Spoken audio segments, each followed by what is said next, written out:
Ladies and gentlemen, welcome in, welcome in. It is a Friday edition, a live edition of Crimson and Blue Chips, of course, a part of Bama Online, and that means we got to dip back into the well that is Hank South. You guys have been requesting him, been bugging me about it, and Hank's a busy man these days. Bama's got a huge visit weekend coming up, so the man's been banging away at that keyboard, so we needed to be a little patient in getting him. This is VIP type time for free. This is something he does not do. So again, we urge you to get the full scoop at Bama Online. Become a VIP member, a subscriber. There's a free trial. It's just one of those things. Again, guys, if you try it, you'll stick with them. So please do so. BamaOnline.com, of course. Hank, Tim, Charlie, Travis, Kirk McNair, who's a legend. Yours truly, bugging those folks every now and then as well. So BamaOnline.com for all your super in-depth, die-hard-like Bama needs. So we do have Hank South. We're going to talk recruiting. This visit weekend, even in the last 2 days, has grown. And we need to give them his due, or give him his due with this weekend in terms of what we need to know, the names, and maybe some storylines to go along with it. And then we can get into some bigger picture stuff. I'm sure you guys will have some questions. So for the live audience, we'll let Hank get a couple in before he has to get on and talk to some big name prospects who you'll see stories on later today or in the weekend at Bama Online. So without further ado, Hank South, Bama Online, my friend. Look at you with the glasses, looking all sharp. How we doing? The academic route. Good. How are y'all? We're good, man. It's a busy time. Like you do something and then it changes the next day. So you have to kind of adjust and look at the list again. And that's kind of where we're at, I think, with this weekend. Bama hasn't had the luxury of being at home in quite some time. So we hadn't really been able to see them host multiple visitors. There was a bye week at LSU, like everybody knows at this point. So that means this list has grown. Who are just the newest names, just for folks who may not know, the newest names confirmed either as official visitors or unofficial, because they're not small in nature? Yeah, obviously we've been talking about the month of November being a big time period for Alabama as far as kind of getting closer to that early signing period. They have 3 home games, obviously 3 opportunities to get their top targets on campus, and that starts this weekend. As far as some of the names, I mean, we've been talking about these names all week, and I know you've talked about it as well, but I think one of the most intriguing names, and he's not even an official visitor. He's supposed to come back for an official visit, but he's kind of getting on campus earlier than that, is Jeffrey Carter, the Texas A&M defensive back commit, cornerback commit, top 100 recruit, one of the best defensive backs in the country. If you've watched this guy's film, it's insane. Like I said, he is committed to the Aggies, but he is planning to be in Tuscaloosa this weekend for an unofficial visit, which, I mean, that's something. I mean, as we get closer, and I wrote that this morning, as we get closer to December 19th in that early signing period, all these visits become really important. I mean, guys' seasons, I mean, they're starting the playoffs. A lot of guys' seasons have ended. They're getting more free time on the weekends to kind of get out and do these visits. We're seeing these late pushes from college staffs to try to flip guys, try to get guys committed, and just try to kind of square away their classes. And to have a guy like Jeffrey Carter, who's one of their top commitments in the Texas A&M's class, which I think is right behind Alabama still at number 2, to be planning to take 2 visits to Alabama in 3 weeks. That's probably not something that's sitting too well with them as far as them being comfortable with where he stands with his commitment. So, he's a guy I think is arguably one of the most intriguing visitors of the weekend, even though it isn't an official visit. He told us last month he was planning to do this, but a couple weeks ago, he said maybe just the Iron Bowl. Now he's saying he's coming back.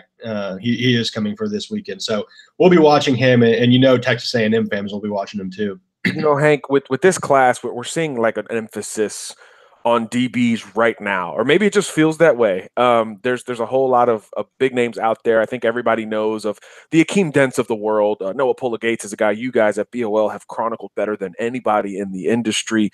But Jeff Carter's kind of newer to the party. Maybe it's because of the perception, like, hey, he's committed elsewhere, so let's not talk about him as much. I know we haven't given him his due here, but you mentioned his tape, Hank. What is it about this kid's game that not only makes him a flag waiver right now for A&M, but makes him a guy that Bama not only wants to host this weekend, but potentially again for an official visit. Why is he worth those resources? Yeah, absolutely. I mean, you just turn on his tape. He's a physical cornerback. You know, he can come up, hit a guy. I mean, he's long, he's athletic. I mean, he has great hips. He's everything you kind of look for in a cornerback, and especially kind of a Nick Saban defensive cornerback. So I think he has a play that's been viral this season. It was a few weeks ago where it was a one-handed pick. It was like an Odell Beckham style catch interception. But I mean, it just goes to show how athletic he is. You know, I believe he was committed to Oklahoma at one point as well. So I mean, he has schools all over him. Alabama has been one he's always talked about. He's visited Tuscaloosa a couple times in 2018, and obviously coming back this weekend. So he's pretty much. I mean, you look at kind of the criteria that Alabama recruits defensive backs at that list, then he checks a lot of the boxes in terms of, you know, his physicality, his athletic ability, size. I mean, measurables. He kind of checks all those boxes. So he's certainly a guy that Alabama is intrigued with. Does Bama have a guy like that committed right now, in your opinion?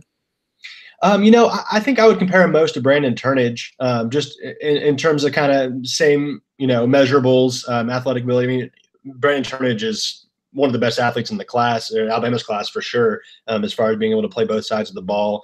He's projected as a safety at Alabama, but, you know, all these guys, you kind of talk to them and they're like, yeah, I can play corner too. And they say I can play corner too. I mean, they're versatile. And right. So I think it's just one of those things where, you know, you get them in the class, get them into that developmental process with Nick Saban and Carl Scott, and, you know, the sky's the limit for kind of how they can contribute at the capstone. Yeah, versatility never a bad thing when talking Alabama DBs, which is just like we talk about it every year. You could just recycle those notions. So DB's been kind of a theme, as we said, and a guy we did talk about a good bit the other day was Jordan Battle, another defensive back, another one committed elsewhere, another one expected to visit this week. And this one, I think it's a little bit of a different tune, Hank. I just want to see where you're at on it. I'm a big fan of his game, first of all. I think it's Daxton Hill and him in terms of safeties, and there might be a drop-off after that. But he's another one that is your story actually surprised me, is that there are some corner conversations with him as well. So positionally even, how is it for him to play one position over the other? And again, how big is this visit for Bama with him being another committed elsewhere? Yeah, you know, I mean, with Jeffrey Carter, I mean, as far as official visits, this is probably the biggest official visit Alabama's hosting this weekend. Obviously, the list is there's 5 really good visitors, so they're all important, but he's the one we're probably watching closest. But yeah, we spoke to Jordan Battle's father on Tuesday or Wednesday, I believe. And he talked about how actually we have him rated as a safety, and this kind of this versatility. This kind of happens a lot where, you know, these rated as a safety, recruited as a corner. Colleges see different things in different kids, but with Jordan Battle, you know, his dad was saying he's always wanted to play cornerback. He said he's always considered himself a cornerback. That's kind of the only reason he kind of moved to safety at St. Thomas Aquinas was because, you know, those guys had Asante Samuel, they had Elijah Blaze. I mean, they had that position was loaded for them. And so to see the field earlier when he got there, I mean, he gave safety a shot. But, you know, I think the only reason I think to get Jordan Battle, I think you have to I think the cornerback, it has to be on the table. And that's kind of what his dad said, as far as if you want to recruit him, this has to be a potential position for him. And so, you know, the schools that he's still visiting, that's all kind of on the table, and with Alabama as well. And I think they'll kind of get a better idea this weekend when they sit down with Nick Saban, when they sit down with the defensive staff, and kind of, you know, he wants to get kind of the layout of what they have planned for him. So sure. That's something they like. His dad, I mean, they've continued to reaffirm they love Ohio State, that they're sticking with Ohio State. But, you know, this Urban Meyer stuff is something they're watching. All the Zach Smith ball. He said that's something that does affect how they've looked at Ohio State, but at the same time, he has a relationship with all these other guys on the staff there. He feels comfortable in Columbus. So, you know, I've always said this when Bama's recruiting Ohio State commits, or, you know, Georgia commits. I mean, these blue blood programs, you know, it's hard to flip an Alabama commit. Schools, it's a very uphill battle, and that's the same thing with Ohio State. It's the same kind of program where, you know, if they want somebody, they typically won't lose them. Same goes with Alabama. Same goes with these other big programs. So it's always an uphill battle. But, getting him on campus late in the process. They've been pushing for him a lot lately. He has Braylon Ingram on his team in his ear as well, another Alabama commit. So it's something I know there is some concern from speaking with people with knowledge of the recruitment on the Ohio State side. He's reaffirming his commitment, but at the same time, they're kind of watching for that big Bama push, maybe potentially changing his mind. So he's a guy we're watching closely this weekend. I think you hit it on the head. You're talking about guys that Bama wants to keep are hard to flip. Guys Ohio State wants to keep are hard to flip. Again, if Hank didn't just make it pretty clear, Ohio State wants to keep Jordan Battle committed. So they're definitely keeping an eye on this visit. Speaking of Ohio State, Hank, what is in the water at St. Thomas Aquinas with Ohio State? They got the Bosas.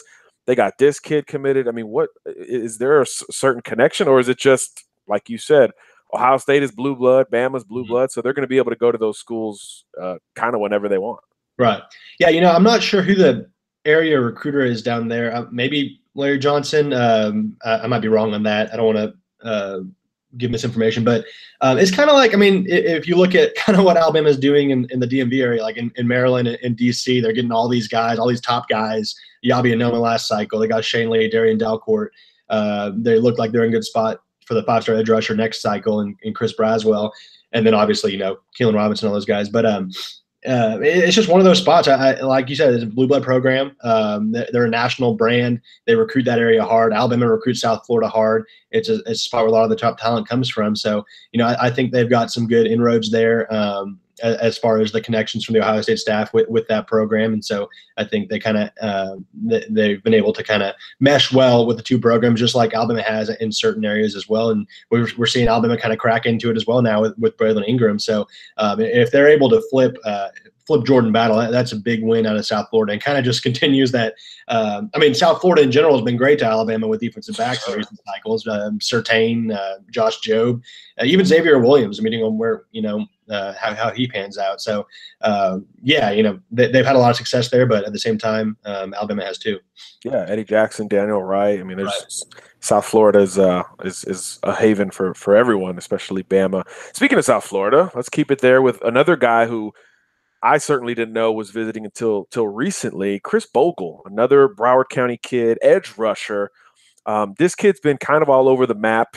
For those who don't know, 4-star guy, legitimate edge rusher. Had an injury early this season, but he's back out there for Cardinal Gibbons, which is one of the top schools in the area. I think they beat Aquinas this year or kept it close, something like that. Either way, Miami was kind of the favorite for a long time. Tennessee's been in there.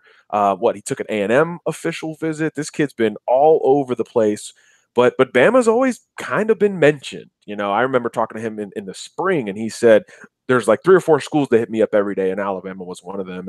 And I hadn't really heard much since that point, but now he tweeted, he broke his own news. Welcome to recruiting in 2018. That he's going to take the trip up to Tuscaloosa. How do you put this Chris Bogle recruitment into perspective? And honestly, how do you even look at the edge rushers that Bama's looking at? Because it's literally the top of the rankings on down. Yeah, Chris Bogle, like you said, Bama's always kind of been lurking. And he told us, I feel like he told us in September that he was looking at this weekend as the visit. It wasn't really, he kept saying it was going to happen. Kind of, some people thought the Iron Bowl would be the visit date, which is fair considering like everyone's coming for the Iron Bowl. But no, but yeah, he did reaffirm that he's coming this weekend on an official visit. And yeah, it's kind of like one of these recruitments. There's several Bama targets still that I feel like you could make legitimate cases for like 4 or 5 different schools. Nakobe Dean being one of them. I feel like all these visits he's taking. Good luck with that, crystal ball. Right. Yeah. Clay Webb even. We got 4 schools kind of, all feeling like they're in it with him. And then now Chris Bogle, obviously. And we talked a lot of the discussion we've talked about. A lot of the discussion around this edge rusher position, this jack linebacker spot for Alabama in this class has centered upon like finishing with Kayvon Thibodeau, Nolan Smith, even the 5-star Georgia commit. But Chris Bogle's always been kind of in that name that, if those guys don't pan out, if Bama can't flip Nolan Smith, if they can't get Thibodeau off the West Coast, even if they did, I still think Chris Bogle's a guy Bama has really, really liked him. That's been clear. Joe Panunzio was out at his school as many times as he could be last spring. They're bringing him in on an official visit. They saw him, I think, earlier. I think they saw him last month, or they went and visited him. So he's been a guy they've certainly seemed to be prioritizing, even while they're still recruiting Thibodeau and Nolan Smith. And they have jack linebackers in the class. I mean, King Makuta, he's a guy that can play jack linebacker. Kevin Harris is obviously a jack linebacker. So it's clear that they want to add another one, if not two. I mean, crazier things have happened. And Bogle is a guy, like we said, there's been several schools involved with him, but I think one of our 24/7 Sports, I forgot who interviewed him earlier this year, but he was talking about his relationship with Craig Kuligowski and how, if he was still at Miami, he would probably be committed to Miami right now. So I think that relationship is paying off for Alabama as far as this recruitment. We know Joe Panunzio is an all-star recruiter in South Florida, but I think this Craig Kuligowski has obviously been a big addition to the staff as well. So Chris Bogle's kind of had some fun with his recruitment. I think he's hinted at like making a decision anytime or whatever. So maybe the guy will watch this weekend. But I do think it's clear that Alabama thinks very highly of him. So he's worth being in that conversation, cemented in that conversation of, edge rushers they're still going after pretty hard. Yeah, I mean, there's certain positions. It seems like there's not that many spots, but when we talk about every single spot, there is 7, 8, 9, 10 guys that we talk about. It's kind of crazy, whether it's defensive back, edge rusher, offensive line. We haven't even really dipped into that one here today, and we don't have to. I know there's plenty to go on there later this month. So again, guys, BamaOnline.com with this man, Hank South, who does such a fantastic job. Just a couple of more for you, Hank. Just the remainder of this weekend. The list is literally growing by the day. You just want to throw out a couple other names that are worth at least keeping an eye on, whether they're visiting officially, unofficially, committed or uncommitted, maybe even underclassmen. Who are just some of the other, head-turning names that people should expect to pop up in Tuscaloosa tomorrow? Yeah, absolutely. I think the other name, he tweeted it as well, so it's out there. Nathan Pickering, obviously he's committed to Mississippi State, the top 50 defensive lineman, committed to the Bulldogs. He said he would be in Tuscaloosa this weekend. While you got to imagine he's going to be there hoping for the Mississippi State upset, this is actually his second visit to Tuscaloosa this season for a game. And he does have plans to come back for an official visit. At least he did at last check. So, right. That's something. He's been a guy. If you look back on the summer, he took a visit with his entire family on like a random Tuesday in June. And after that, we talked to his mom. We talked to Nathan, and his mom was like, if I was Nathan, I would have committed to Alabama today. But the next week, he committed to Mississippi State. So, things change by the day with the recruiting. But he said after the visit earlier this fall that Bama was his number 2 team. So whether that's still the case, I'm not totally sure. I haven't caught up with him in a few weeks, but still certainly a school he's looking at and a guy that's worth still pushing from the Alabama side. He's one of the top defensive linemen. We've talked about this Mississippi group all year and how strong it is. So he'll be one worth watching. Another guy I'm kind of interested in keeping an eye on is Chris Abrams-Drain. I believe that's how you pronounce his name. And yep, that's right. He's committed to LSU. He does not hold an Alabama offer yet, but he's planning on being up in Tuscaloosa, which I think will mark his 4th visit in his recruitment thus far. And, he's 2020, so a long ways to go, but certainly a guy worth watching for a potential offer, and then kind of, how that offer goes and affects his recruitment. He said he's firmly committed to LSU, but, in-state guys getting them that Alabama offer, that's always special for them. Yep. To continue on, just a couple other worth mentioning, and they're committed to Alabama, but, Christian Williams, he's making his first trip back to Tuscaloosa since the Texas A&M game. And it's important considering, a lot of people coming out of the summer, it's like, oh, Christian Williams isn't going to flip. He's solid. And, he says that's the case. His dad says that's the case, but he's taken 2 visits to LSU in the last month. That's worth watching. And it's important to, if Bama does want to hold on to him, to get him back on campus this weekend. And he's expected back for the Iron Bowl as well. So we'll be watching that. Certainly there's a list of all the other commits that are expected, and there's going to be more guys on campus. These are kind of just the notable names expected that we've written about already. So definitely worth keeping an eye on, and should be a good turnout tomorrow in Tuscaloosa. Yeah, last one from me before we get a listener question or two, Hank. I guess the obligatory Talia Tagovailoa question. I know you hate it. I know it's something that's popping up so much, but when we can't get over it here, that CBS.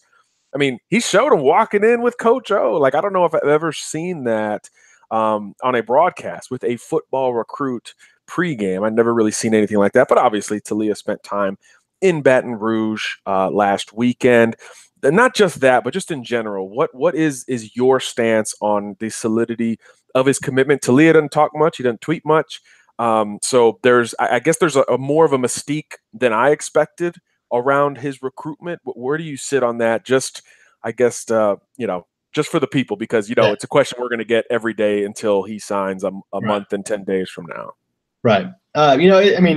It's always with recruits that don't talk as much, like Talia, like Clay Webb. It kind of opens the door, kind of all the silence surrounding his recruitment opens the door for, a lot of buzz, a lot of chatter. And certainly when you follow the visits, that creates it more. And he was in Baton Rouge last weekend as a guest of LSU on an unofficial visit for the game. Same thing he was at Tennessee a few weeks ago when Bama was in Knoxville. Right. But with him, I still think, and I've said this all along, and it is very similar to Tua's recruitment.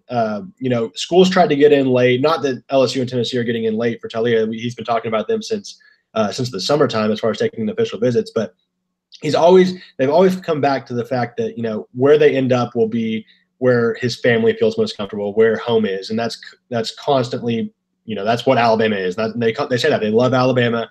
They love the fact that Alabama is okay with Talia taking these visits and checking out these schools. They're not prohibiting him from doing that. Obviously, they don't want any of their commitments taking visits, but they're not. That's just the nature of recruiting these days. I mean, it happens. And certainly these schools like LSU, like Tennessee, they need a quarterback they can build the team around, and that's a guy that they would like to do it with, especially seeing what Tua is doing and kind of getting a similar mold of that in their own program. So I still think, come signing day, come the early signing period, I would be very surprised if he did not sign with Alabama. I think the opportunity to play with his brother for one season is bigger, is more important to him than people are taking into consideration. Obviously, he would like to make a name of his own. Who wouldn't?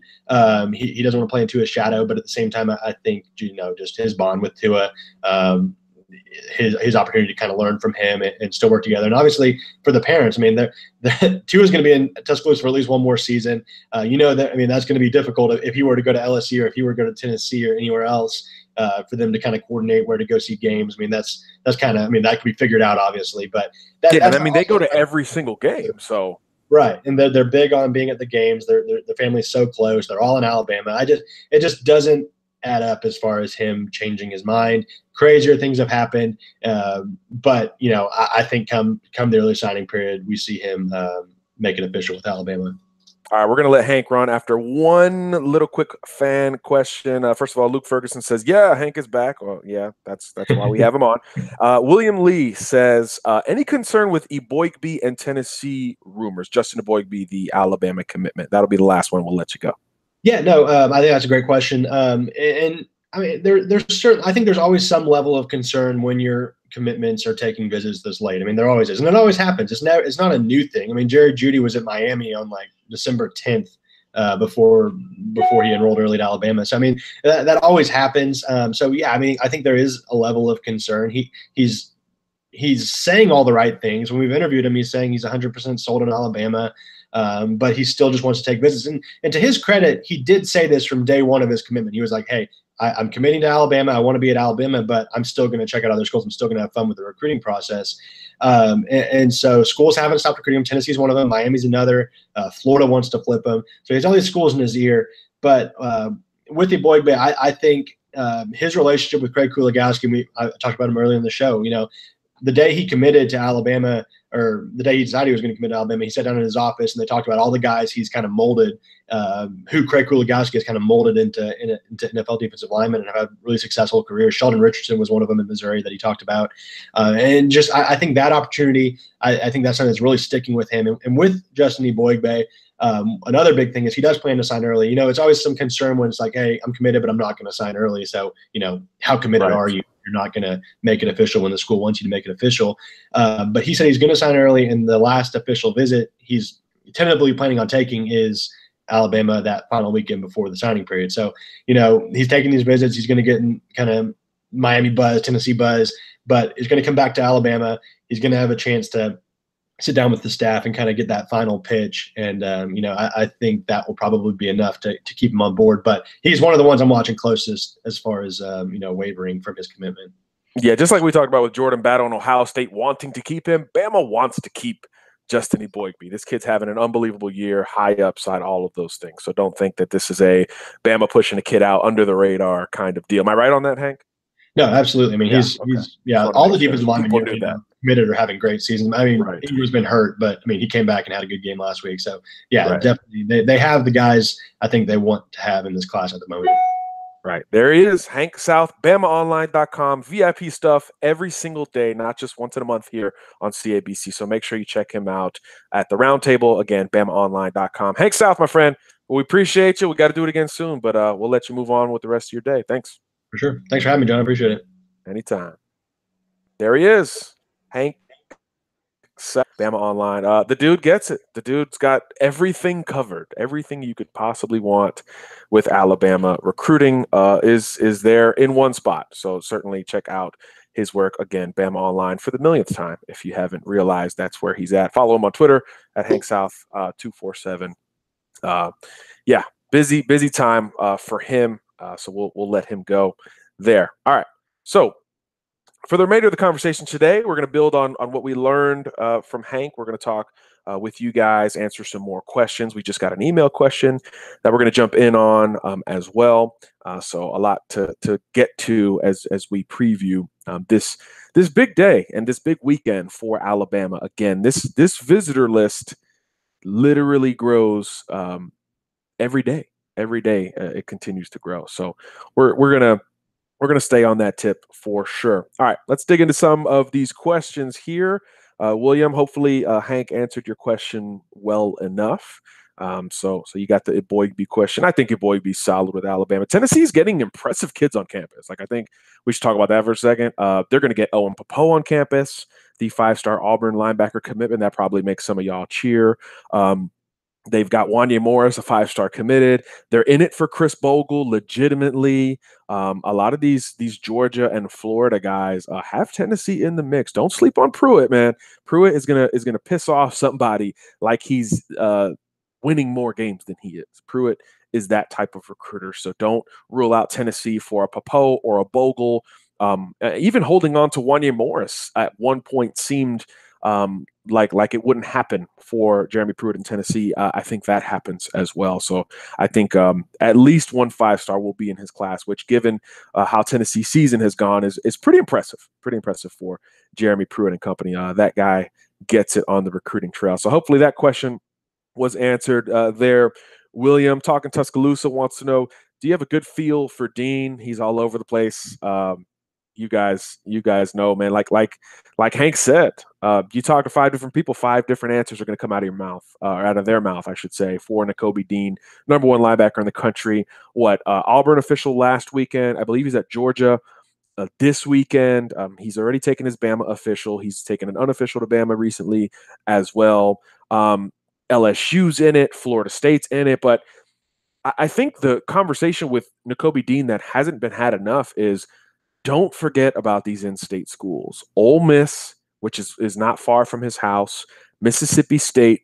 Don't forget about these schools, because the conventional recruiting thought is always it's tough to pull blue chips out of Mississippi. And this is the top dog this year. This is the top guy in Mississippi. So don't think, even though Mississippi State season isn't going according to plan and Ole Miss had some sanctions waving over the program, which are now, more minimized than we thought, don't forget about those guys in the Nakobe Dean conversation. I know when a lot of blue bloods are involved, the conversation kind of goes there and it stays there. But I'm telling you, don't sleep on those in-state schools for Nakobe Dean. And again, he is signing 1 month and 10 days from now. So we'll have some clarity one way or the other soon. For Bama fans, if it ain't Nakobe Dean, Henry To'oto'o is one worth keeping an eye on. And obviously there's other linebackers closer to home that could come into the mix down the line as well. But talking Tuscaloosa, first of all, great podcast. If y'all listen to two Bama podcasts, keep it here and go to Talking Tuscaloosa. Those guys are excellent. We just want to grow up and be like those guys. Those guys get it, both with the serious content and having some fun along the way. That is totally our angle at CABC. So applause for them. Check out Talking Tuscaloosa, Jimmy and Luke and Jimmy. They do great work over there. You can probably click on their little YouTube thing in this chat if you guys are on YouTube here live with us. More questions coming in. Bogle is talented, supposedly likes Coach Cool. He does. Hank just kind of broke it down. He said he would be committed. For those who missed it, he said he would be committed to Miami right now if Coach Cool was still there. You talk about a relationship. That's a relationship. And that relationship preceded Coach Cool being hired by Alabama. So then you maximize it when he's at a school like that. That kind of recruits itself anyway. So there's the pull from Bogle. So he'll get more one-on-one time with Coach Cool this weekend. That will be obviously huge. And King Makuta has a great relationship with him as well. Remember, when he committed to Alabama, the next 2 times I talked to King, he said, Miami was always my dream school, and I love Coach Cool. So he was going to go take those visits. But once Coach Cool came to Alabama, that was it. That was it for Makuta. He didn't have to go take that Miami visit, even though Miami was the dream school. So this is the type of pull and relationship that Coach Cool can foster with edge rushers, defensive linemen, etc. So keep an eye on Chris Bogle, and obviously the solidity of King Makuta is among the strongest, especially among out-of-state prospects in this class for Alabama. DJ says, do you see a JUCO player in this class? Not right now. I really don't. Not right now. After the early signing period, should Bama miss where it does not expect to miss, I could see Becker. I could see it on the defensive line. I could see it maybe at tight end. But I don't think it's a surefire, hey, there will be a JUCO guy in this class conversation yet. Another one from DJ. If Bama doesn't land Pickens, will they take another tight end like Keon, Zipper? Keon's a tough read. We talk about Florida kids all the time, right? And this kid has done it on both sides of the equation. He's taken a bunch of visits, and then he's gone bold publicly about leaving the state. We've seen this before, right? We've seen it in this cycle. Remember, John Emery was one of these guys who was like, I'm leaving Louisiana, and then he decommits from Georgia, and everyone expects him at Louisiana State University, aka LSU. So don't always buy into the bold statements, but Keon has made one of those bold statements in the past. Hey, I'm leaving the state for college. I'm leaving the state of Florida. I'm out. So that made Bama look like a pretty appealing school. Georgia looked like a pretty appealing school. Tennessee, as well as others. Oregon, I think, was in the mix briefly. But everybody in the industry expects him at the University of Florida, or if not the Gators, down south with the Miami Hurricanes. So everyone expects him to stay in state, even though he says he's leaving the state. But he has said that he is taking a visit to Alabama this month. We thought it was this weekend, and he thought it was this weekend, but he has since clarified that it'll be later in the calendar. So we're thinking either Citadel or most likely the Iron Bowl, because guess what?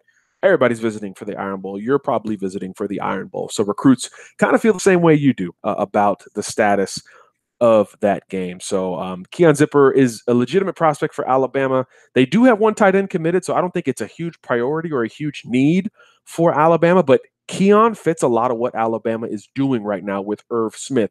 He's a more compact tight end. He's not your traditional 6'5", 250-pounder. He's more in the 6'2", 6'3" range, maybe 225, 230. So he's more of an H-back, more of a guy who looks like he could play elsewhere. He looks like an outside linebacker, but he's actually a pretty gifted tight end, good route runner, more quick than fast. Still could use some polish, but a guy who can make big plays nonetheless, and he knows it. Not afraid to let you know about it like most Floridians do.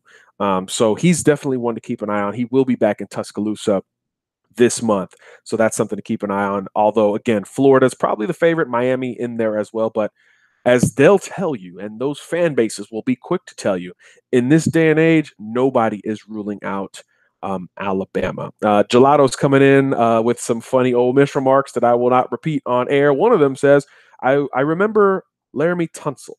Yeah, I see where you're going with that one there, Gelato. Check out the comments for those of you on YouTube for the rest of that conversation. Josh Hicks says, what position is the biggest concern at this point in the class? It's a good question. Um, you know, I think they got to address the linebacker position. Inside linebacker, I think, is the most important position just in terms of landing another guy, not in terms of numbers. I think you'll see more offensive linemen added. You'll probably see more secondary players added than interior linebackers or traditional linebackers. But I think that spot, filling it, is very, very important. We all know the circumstances about that inside linebacker position, right?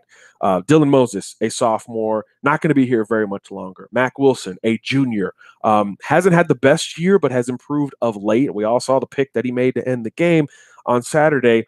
The buzz of him going pro is kind of cycled back for Alabama or around Alabama. So I think that's a position that you have to address. There is not much experience beyond those two guys, and you're only getting one of them for sure back next year.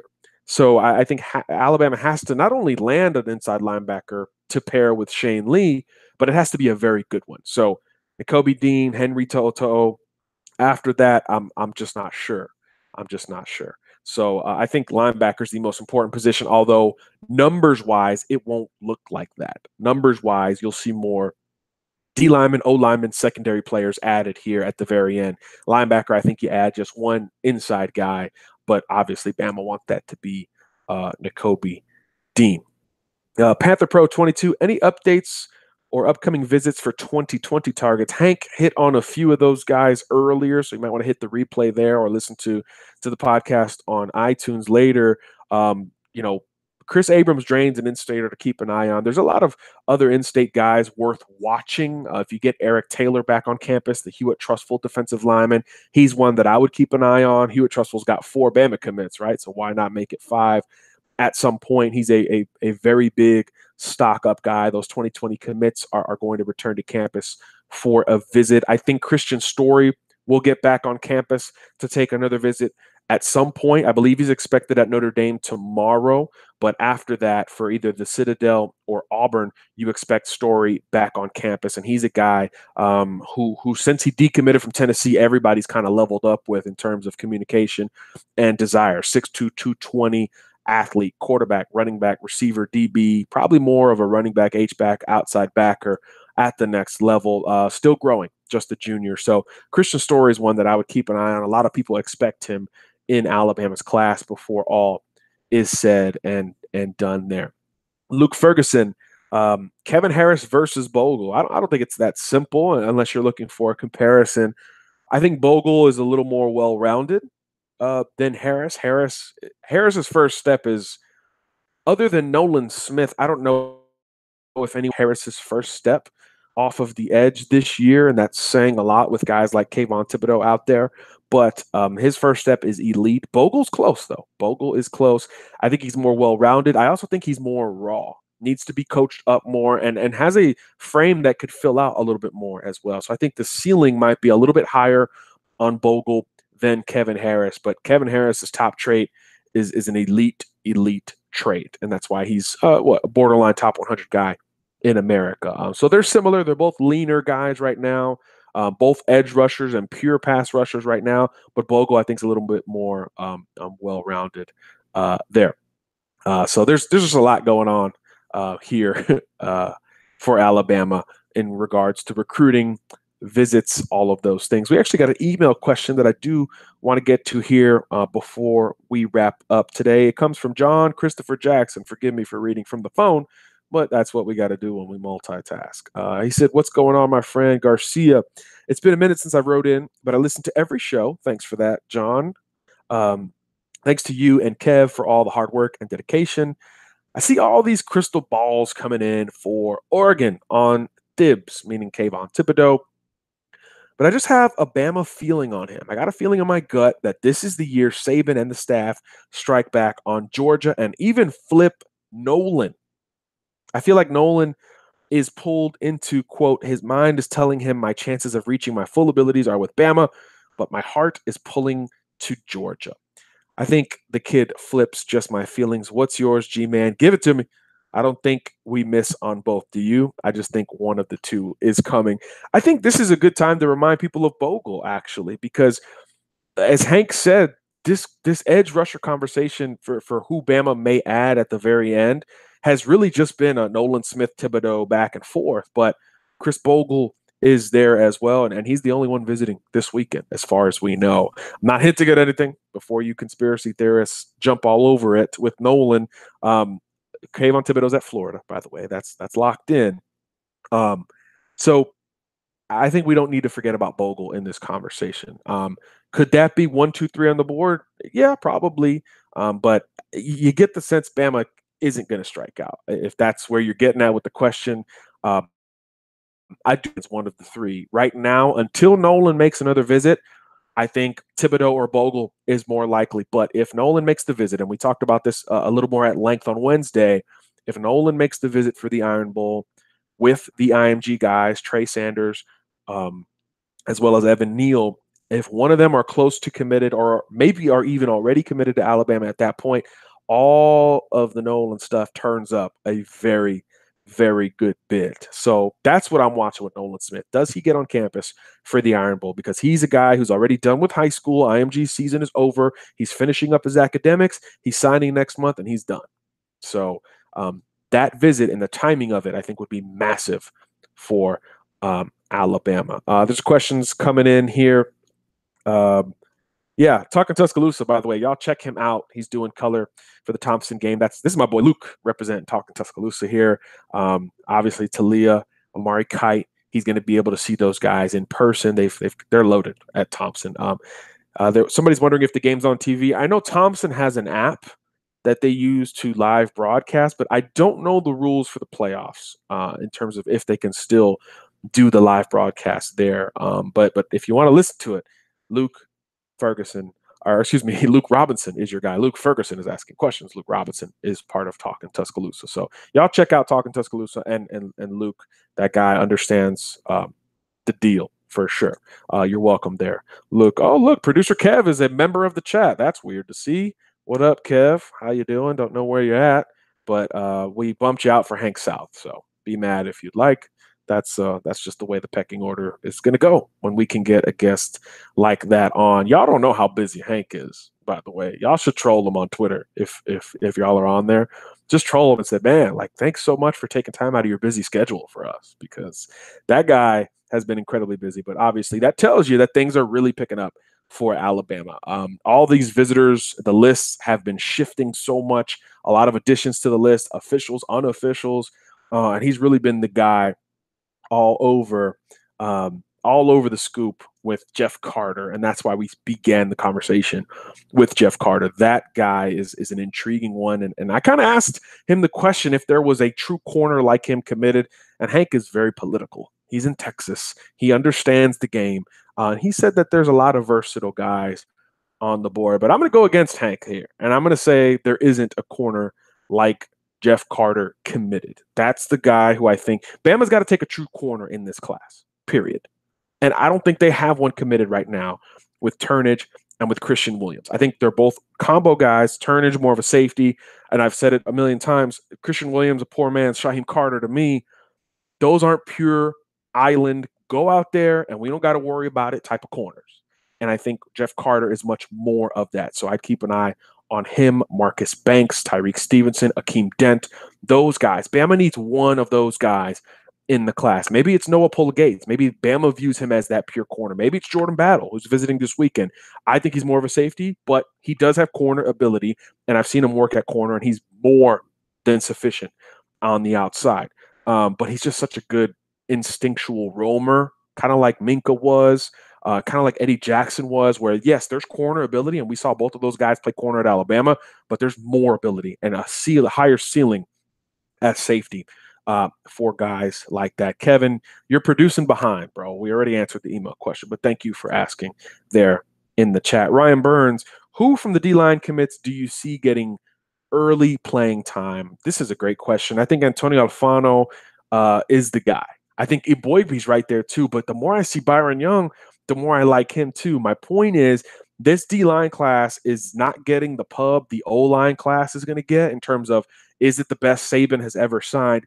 But if you pair these guys, Alfano, Iboigbe, Dale, as well as Young, with a Thibodeau, with a Nolan Smith, with a Sopsher, not to mention the edge rushers in Kevin Harris and King Makuta, I think the D-line class and the edge rushing class could become the best Nick Saban has ever signed. So think about that.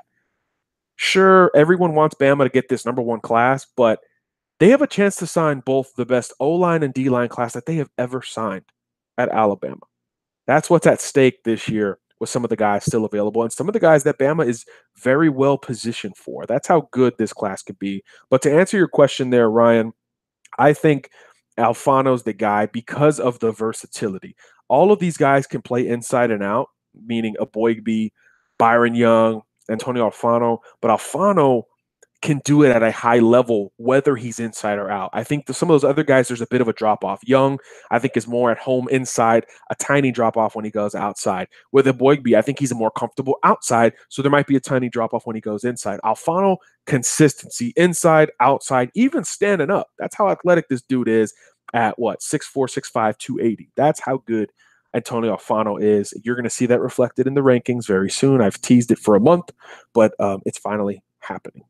So that's the guy I think plays almost from day one in Tuscaloosa. He's the guy who, we talked about Quinnen Williams as a senior in high school getting to Bama. He needed to add so much weight. He needed to get bigger and fill out, and we saw some time needed for that. Alfano did that from last year to this year in high school. He's already, if you stand Alfano next to Quinnen Williams, besides some muscle definition, courtesy of Scott Cochran, not a big difference between those two guys. And that is scary when you think that Alfano is in high school and he's enrolling early at Alabama in a couple of months. So that's where Alfano gets into the scary, holy crap, that's a legitimate top guy in America conversation. And that's why I think he's the guy who has the chance to play sooner rather than later. Last one we'll get to today comes from our guy or gal, Gelato. Carter versus Dent. Jeff Carter versus Akeem Dent. Akeem Dent a little bit longer, a little bit more ball skills, despite the one-handed catch from Jeff Carter. Ball skill. When we talk about ball skills, I think this is actually a good question. When we talk about ball skills, it's not just about interceptions. I think that's kind of a bad perception. It makes sense. But when we talk about ball skills, we're not talking about this guy can turn the football over. No. Those are turnovers. Those are playmaking guys. When we talk about ball skills, it means that when the ball is getting close to wide receiver hand territory, plays are made on the football. It doesn't mean that everything's an interception or that the kid has great hands even. Ball skills mean that when it comes to separating the ball from the intended target, this guy is very, very good. So I think that should be put out there in terms of what we mean with ball skills versus making interceptions. Two different things, in my opinion. It involves body control, timing, a lack of over-aggression, not getting pass interferences when the ball comes close, a lack of panic. Patrick Surtain does not have great hands, but he has great ball skills. Trevon Diggs has great hands and has good ball skills. There's a difference there. It's not just about interceptions and things like that. So something to keep in mind there as we look. Like Nehemiah Pritchett, the kid who committed to Auburn this week, DB from Mobile. He has great ball skills. Doesn't have great hands, but he's got great ball skills. So I tweeted out a video of him breaking on the football very flawlessly and making a play on the ball before a D1 receiver could plant and get back to the football. He dropped the interception. But again, that shows great ball skills because the timing enabled him to get there before, even though he didn't come down with the interception. So again, difference between ball skills and a guy with great hands really quick. So when I talk about that, I think Dent has better ball skills, even though Carter's hands might be better. Carter, a little bit more fluid, a little bit more compact, a little more physical. Dent, a little bit longer, and probably a little bit more range, which is a good thing because I think that's when you start getting into the combo DB territory. Can the guy move around? Can he play another position? So I think the length the feel, the ball skills all enhance the ability of Akeem Dent, which is why he's, I believe, a consensus 5-star, surely a 5-star on the 24/7 Sports composite. Carter, a little bit more of a conventional corner, a little shorter, a little bit more compact, but explosive, powerful, lower body, good body control, center of gravity. This is a legitimate corner who has the chance to be a technician enough to be out on the island. I think Jeff Carter is a little bit more Cyrus Jones. Akeem Dent is a little bit more Eddie Jackson, in terms of body style, in terms of skill set. So just a little bit of a visual there, hopefully, for you guys. So, all right, that's what we're going to leave it at for today. It's almost 10 o'clock Central Time. We wanted to get a morning pod up, get Hank South on for you guys to talk a little bit of recruiting ahead of this big visit weekend for Alabama as Mississippi State comes to town. Interesting notes from him on Jeff Carter, Nathan Pickering, Jordan Battle, this Urban Meyer Ohio State stuff. Much more of a program and a situation to monitor than we thought. Remember, when all that stuff broke, we got a lot of questions like, hey, who should we keep an eye on this Ohio State class? And we said nobody at that point because there was not any buzz with Jordan Battle and Alabama. He had visited for A-Day. It was what it was, and that was it. And then he committed to Ohio State 2 months later, but now a lot more buzz with Jordan Battle, independent even of this weekend visit. So keep an eye on Ohio State, Urban Meyer, and all of those things. But that will wrap it up for this week of Crimson and Blue Chips. Always want to thank producer Kev. Thank you to Hank South from Bama Online for joining us today. Again, all the VIP juice literally up to the second on Bama Online and obviously here occasionally as well. That'll do it for this week. We'll see how Bama combats Mississippi State tomorrow afternoon. And obviously we'll cover that as well as all the recruiting fallout shortly thereafter. Thanks for hanging out, everybody. God bless Garcia and the crew. We're out.